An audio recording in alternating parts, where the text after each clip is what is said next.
So it is once again wine time on the patio, only you might notice I'm not on the patio today. The patio is behind me out there because it is January in southern Indiana, and that means it is cold outside. And it's a little too cold to be on the patio. So what I've been doing today was a comparative wine tasting between two similar but different wines. So these are both from Chateau Feely in France. And so I've got La Source. This is a 2018, and it's a blend of Merlot and Cab. So it's 70% Merlot, 30% Cabernet Sauvignon. And then Grace is also from Chateau Feely. This is a 2014 vintage, and this is a 50-50 Cabernet Sauvignon Merlot blend. So this is more Merlot, this is 50-50. There are some other differences as well. You might have noticed the timing. So this is a 2018 vintage, this is a 2014 vintage. So this is an older wine, and this wine actually spent 4 months aging in the barrel, where this one only had about 18 months in the barrel. You might notice my mascot back here, that's Ozzy the cat. This is his window he likes to look out of, so he's making an appearance today. Anyway, so what I started out with was with my tasting glasses. So my tasting glasses are from Riedel, and the I guess what you would say official tasting glasses are usually called ISO glasses, and you can purchase those. I chose these because they're similar in size, and I knew that I'd actually maybe enjoy wine out of these as well instead of just having them for strictly tasting glasses. But a tasting glass, you want it to be stemmed because you need to really look at your wine, and you can't look at your wine if your hand is holding your glass like a stemless glass. You want them to be clear, of course, no colored glass or patterns to the glass. And you want them to be around 8 to 10 ounce size, because a tasting pour is usually about 2 ounces or so. And if you pour 2 ounces into a full-size wine glass, you're going to have a lot of airspace between your wine and the top of your glass, and it's going to affect what you're picking up as far as aromas when you're smelling your wine before tasting. So it's better to taste from smaller size glasses, okay? So I would normally, the Cab Merlot glass that I actually use is also from Riedel, and it's shaped very much similar to this, but it's a much bigger glass. So I'll post a picture of that at the end of this video as well. Now, the first thing I did with these two wines also is I compared them in color. So when you do that, that's why I've got a piece of white paper here.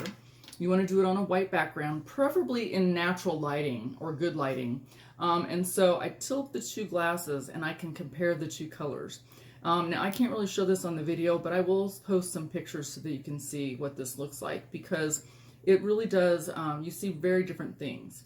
So this is the younger wine, and wine changes color as it ages. And so red wines tend to go from purple to ruby to garnet to even possibly to a brick color when they get very old. They lighten up and change in color. So this one is much darker in color, and this one's a little lighter because it has aged already. When you tilt them also, you notice the rim around the edge. As they get older, as wines age, the rim becomes lighter as well. So I can certainly see the color difference in these two, and I can tell without even knowing which is which, but by the color which is which. Okay, and of course then you're going to do the swirl, and that's another reason why you don't overfill your glass. So you want a small pour. What I usually do is pour it out about up to the widest part of the glass. Once I get there, that's enough. And then I can swirl without it sloshing out at me, which you don't want to have that happen, especially with red wine. Some people swirl in the air. Some people swirl with the glass down on the table to have more control. Whatever makes you comfortable is fine. I usually swirl in the air. You sniff. Now, normally what I do is, I got ahead of myself with the swirling. Normally I sniff first, and then I swirl, and then I sniff again. And right there, you'll notice the difference. So if you want to play with this at home, just to see if you can pick up just the difference right from that point, you can certainly do this. So you can sniff, swirl, sniff again, and then you can, assess what you're smelling in the glass. So what I did is I like to do the more aged wine first, because generally it's going to be smoother. It should be smoother. And that is certainly what I found to be the case with this particular wine. So I'll sniff it. Okay, and that's lovely. And I'm going to swirl it now. I'm going to just swirl it down here since I've got an extra glass in here, so don't make a mess. And the swirling really opens up the smell. So you pick up more things on the nose when you've swirled the glass. Now, when I go to taste, I'm going to take a sip and I'm going to kind of chew it, because you want it to hit all the parts of the inside of your mouth. So you do a little bit of a chew, and I also take in a little bit of air while the wine is in my mouth. So you kind of suck in some air through your lips.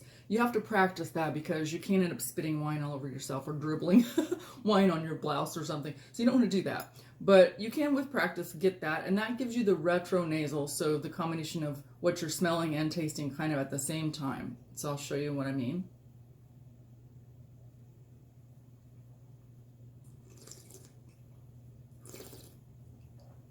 Okay, so that's what I did there.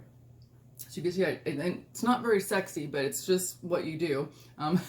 Sucking in the air with the wine in your mouth is not the most attractive thing. Now, normally if you were doing an official tasting, you would probably then spit out your wine. I'm at home, I'm not driving, I'm not tasting a whole bunch of different wines, so I can just go ahead and swallow my wine. And so this one is very, very smooth. So Merlot and Cabernet Sauvignon have a lot of tannins, which tannin is when you drink wine and it makes your gums feel really dry, and maybe your tongue and your lips might feel dryness, even maybe a little bit gritty after you swallow. So that's why you do want to swirl it all around your mouth before you really get those flavors, because you want to have it coating your mouth and you know what you're tasting. So I found that this one to be very smooth on the tannins. I get sort of, I definitely get leather, berry, very nice berry notes, almost like baked berries, baked blackberries maybe a little bit of plum. So it's really, really nice, and it's just a great smooth drinking red wine. Now, by contrast, I'm going to try this one. Now, this is the younger wine, and I don't know if you can tell, but maybe with the light coming through, you can tell a little bit. This one is much darker. It hasn't softened up yet in color, so it's more bright, more purple. And so I'm going to smell this one. Okay. First smells, then I'm going to swirl. Again, I'm swirling down here just because I'm limited on space. And also when you're sniffing, you want to have your nose toward the middle of the glass. So not down at the bottom of the glass, but more toward the center. So you really want to get the aromas.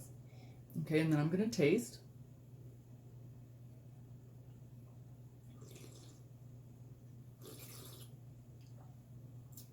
Okay, now, immediately I know that this is much more tannic.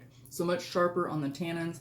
Really, really almost gravelly feeling against my gums, kind of the roughness. Now that's not a negative thing. That's just kind of the way these styles of wine are. It's one of the features or nuances of that grape. But certainly, these red grapes are beautiful. This is a lovely wine, and it's very sharp on the tannins. It's more fruity, so the fruit is a little bit lighter and less baked. It's more like fresh fruit. But it's really a nice wine. Now, what I would probably do for my personal preference, and you can kind of experiment on your own with this, but I would probably, since this is a little sharp on the tannins, I would probably decant this before I serve it. So that means I'm going to pour it into a decanter, and with that, I'm going to let it get some more air before I serve the wine. Now, these are meant to be served at room temperature or slightly cool. So what I do is I put them in the fridge for maybe half an hour or so, just to bring the temperature down. And if you like your wine super chilled, that's fine. If you like it at room temperature, you do what you want to do. I just don't recommend putting ice ever in your wine because it melts and it affects the whole thing, goes south. So it changes the qualities of your wine. But certainly, these are both very lovely wines. And what you can do at home is you can buy 2 different vintages of the same exact wine, or 2, like, so you can get 2 Merlots from France, and you get, or like a Cab Merlot blends like these. You get 2 different ones, but you want them to be from the same area preferably, so France or wherever. And you get 2 different vintages. So one's younger, one's older, and compare them, because you really will notice the difference. You don't have to be a wine expert to notice the differences if you just follow these steps that I was talking about. So just use smaller glasses. Don't pour too high because you want to swirl, and if you swirl like crazy, it's going to splash out. You want to compare them over white background. I just use a piece of paper. As you can see, this is like just printer paper. And then I usually like to taste the older one first because I think it's going to be softer and then it won't be as much of a contrast on your palate. But that's up to you, what you think works for you. So you look at them, you swirl, you sniff. I usually sniff first, then you swirl, then you sniff, then you taste. When you taste, you get it all through your mouth. You draw in some air. If you can't do that part yet, don't worry about it. Just draw it all around in your mouth and then swallow or spit if you'd rather do that. But if you're at home, you're going to swallow. Why, waste your wine?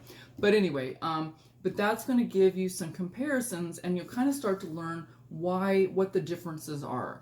So the vintage is the year that the grapes were harvested also, just to sort of enlighten some people who aren't sure what that means. So if you don't know a lot about the growing seasons, you're not going to know what the grapes of that year were like. But that just tells you what year the grapes were harvested. And in this case, since it was different vintages, different years, then we know that the older one is probably going to be smoother than the newer one. And that's just, sort of wine 101, I guess you could say. So I hope you've enjoyed this, and I'll be sharing some more information. I'll be doing some more comparative tastings and some more fun things about wine coming forward. So it is wine time near the patio. Cheers.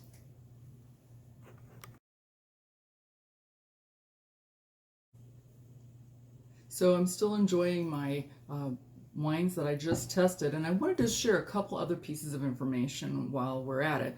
So this was the younger wine. This is the, let's see, what was it called? La Source 2018. So this is a Merlot Cab blend, 70-30. And I thought that since it was young, the tannins were strong, I mentioned decant it. So what does that mean? That means that I would pour it into a decanter, something like this. This allows for the wine to breathe, to get more air, and it softens those tannins. And if you if you had tasted the wine and now you're getting ready to serve it and you don't have time, I would probably decant it for maybe half an hour. If you don't have time to decant it, then another option would be, and you feel like it needs to get some more air, is you can also use one of these aerating pourers. So you put this in, and as it pours, the wine kind of swirls a little bit through this, and it aerates your wine or puts more air into the wine. So that would be another choice to use if you haven't decanted and you're ready to serve and you think, oh no, this needs a little softening. You can use the aerating pourer. And then I was mentioning, this is my tasting glass, and I can certainly drink my wine out of this glass, but it would be small pours, because again, if you pour too much, you won't want to swirl. And I'm kind of a swirler when I drink wine. So I would use this glass. So these are both Riedel glasses. These are my favorite wine glasses. And this particular one is specifically a Cab Merlot glass. So you can see they're shaped pretty much the same way. This is just a tasting size, and this is a drinking size. And I would probably actually, when I get ready to drink a glass, I'm going to drink it out of this, and I'm going to pour just to about a third. You don't Cougar Town these. You don't fill them all the way up to the top. If anybody ever saw the TV show Cougar Town, they always filled their glasses to the top and had to be careful not to spill them. No, you just do it a little bit here. You can swirl, you can sip, and then if you're one like me and every once in a while you like to do another swirl, you don't have to worry about it splashing out at the top. So just a little bit more information about drinking your dry red wines. So please enjoy wine time sometime near or on the patio, as we can do with the weather, and it is wine time. Cheers.